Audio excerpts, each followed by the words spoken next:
আজকের দুপুরের খাবার ভাত, আলু আর সিম সিদ্ধ, কাঁচা তেল লঙ্কা দিয়ে মাখা। হ্যালো, তো এই যে ভাত বাড়ছি।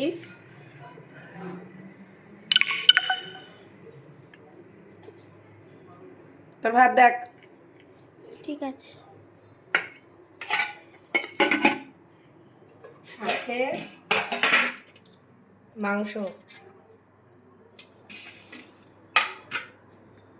মাংসটা কেমন হয়েছে রান্না? খুব সুন্দর, খুব সুন্দর হয়েছে। এই যে একটা লেগ পিস, দেখেই খুব সুন্দর লাগছে।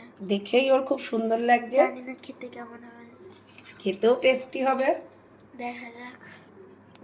হয় আলু দেবো, দাও। একটা আলু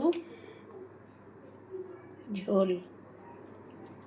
এটা আজকে আমাদের দুপুরের রান্না।